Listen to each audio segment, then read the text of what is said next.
Investigate all possible reasons for Miss Smith's mysterious twins. Twins? Just do it. Lawrence exits, leaving Justin alone at his desk. He listens to Cherry's laughter next door. It all makes sense now. Justin reflects on the revelation about his daughter, feeling a mix of joy and anger. He feels delighted to have a daughter, but furious at being cheated. Justin recalls Nora's remark about the idiotic father. The idiot. That's me. Justin tries to think of a solution that benefits them all. I will restore my respect as a father, while Cherry is blissfully unaware that I already know who I am. Didn't that teacher bully my daughter? I will bankrupt the Lowe's immediately. Glancing an eye at his son's room, he sees Cherry secretly close the bedroom door. Suddenly, his phone rings. It's Nora. Mr. Hunt, I apologize for being intrusive, but why do you hate your son's mother so much? It would be better to talk about things like this face to face. Let's meet tomorrow afternoon at 3. I will send the location to you. Let's meet at Club Prism. It's close for both of us. Justin, after confirming the meeting, puts down his phone. He quietly walks to the door of Pete's room, peeks in, and sees Cherry absorbed in her game. He envisions future renovations for Cherry's room, considering her preferences. Maybe merge the rooms and make it princess style. Cherry finishes her live stream, pretending to read as Justin enters. Hey, Pete, what do you usually like to do? A secretly thrilled Cherry realizes that she is supposed to be Pete just as she answers. I like solving advanced math problems. Really? Justin feels glad that his cute and cuddly daughter likes studying as much as his son did. Meanwhile, Tina on the phone with Lawrence is baffled by the news.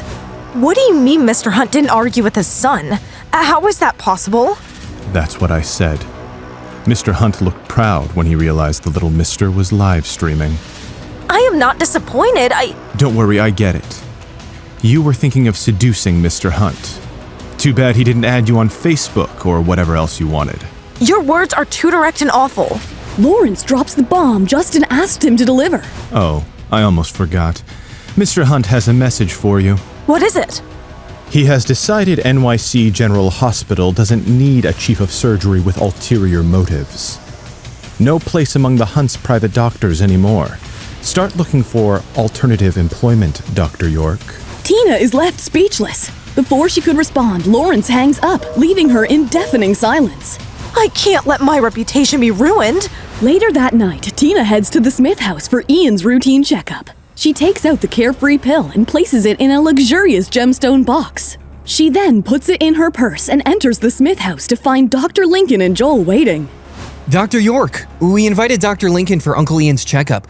Please let him examine the pill you give him. Tina, unable to refuse, reluctantly hands the pill to Dr. Lincoln. Huh? What is it? Tina nervously watches as Dr. Lincoln examines the pill closely. After a tense moment, Dr. Lincoln smiles. John created an extraordinary pill. I can't tell how it's made. Tina wonders why Dr. Lincoln didn't recognize the pill this time. Dr. Lincoln waits for her response, and Tina quickly improvises. Yes, my teacher created something incredible, but the pill has a very complicated manufacturing process. It is nearly impossible to decode the formula and process at a glance. Feel free to approach me if you run into any trouble in the future, Dr. York. There is something, if I may be bold enough to ask. I graduated with a doctorate from the New York University School of Medicine, and I am currently applying to be a professor at the university. Your support would go a long way in helping me achieve that. Joel, considering the request, offers a significant promise. Certainly, Dr. York. Your success would be our pleasure. If I become a professor at a medical university and train graduate students, I will become a legend in the field of medicine. I will be on par with Athena. Tina gets into the car. Suddenly, she receives a text from the university's HR department. Dr. York, your application has been approved. She is stunned. She stares ahead of her in surprise. The Smiths have sent me a Rolls Royce to pick me up for Ian's checkup. The Smiths are very powerful. They are second only to the Hunts. If I succeed in getting Justin to fall in love with me. But suddenly, Tina thinks of Nora, and a contemplative look appears in her eyes. She turns to the chauffeur. Can I trouble you to take me to Mr. Myers' place? I have something to talk to him about. The next morning, John Myers shouts angrily at his son Winston for his gambling habits. How can you go gambling again? You will spend all our savings if you keep this up. Hurry up and make Tina marry me, then you can get her to manage the family. Tina arrives, hearing Winston's careless remark. She falters for a moment, annoyance flashing in her eyes. Try and talk to him when you have time. He's just loafing around all day. Don't listen to his nonsense. He's just taking his anger out on me because he couldn't figure out how to make the carefree pills. Will you stop thinking that I'm useless if I steal the carefree pill formula for you? John steps towards Winston, shaking his finger angrily. Tina intervenes, trying to maintain peace. Winston, how can you talk to your father like that? What's the big deal about the carefree pills anyway? It's not like the Andersons own the rights to the formula. What do you mean? Even though Yvette Anderson developed the carefree pill, it's her daughter who brought the formula back here with her. The formula belongs to Nora Smith, and she's still single. She has to get married eventually, right? John, realizing the potential solution, looks at Winston, then back at Tina, hesitating on what to say. Tina lowers her gaze and sighs, expressing her true feelings. I understand there may have been some discussions in the past of a possible union between Winston and myself, but I have always thought of him more like a brother. And I have always thought of you as my granddaughter. Tina smiles back, gently nudging John to take action. Then what are you still waiting for, Mr. Myers? If you don't hurry, other interested parties may approach the Andersons as soon as they think of the same idea. John, excited, grabs his phone to make a call and walks away. John returns after making a phone call, and Tina questions him about Dr. Lincoln. Do you have a good relationship with Dr. Lincoln? Lincoln uses his seniority to put himself on an equal footing with me.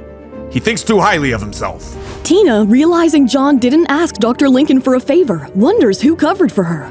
Later that night, Melissa and Simon open the door to find Mrs. Levin, the surgeon's wife, standing outside. Mrs. Levin, what a surprise. Come in. Mrs. Levin enters confidently, holding Melissa's hand. Mrs. Anderson, where's your niece, Nora? I heard she beat up your sister-in-law and stopped you from joining the Lowe's in their real estate investments. Melissa, shocked, listens to Mrs. Levin's gossip. Mrs. Levin continues expressing her opinions about Nora's financial decisions. I also heard that she insisted that you invest in the stock market. Isn't that foolish of her? Did you come over this late just to insult my niece, Mrs. Levin? If so, I'm afraid you are not welcome here. Of course not. I am here because I have great news for you. The Myers want Nora for Winston. Love at first glance. He insists on making her his wife. Winston Myers? Absolutely not. This marriage will be a blessing for her. To hell with your blessing. Get out. Mrs. Levin faces Melissa's fury as the threat of a forced marriage throws a shadow over the Andersons' peaceful lives. Will Melissa be able to fend off Mrs. Levin's attempts to force Nora into a marriage with Winston Myers? What is Justin's master plan against the Lowe's, and how will it impact Nora and Cherry? Don't let your excitement die! The full audio series is on the Pocket FM app. Tap the link in the description to install now.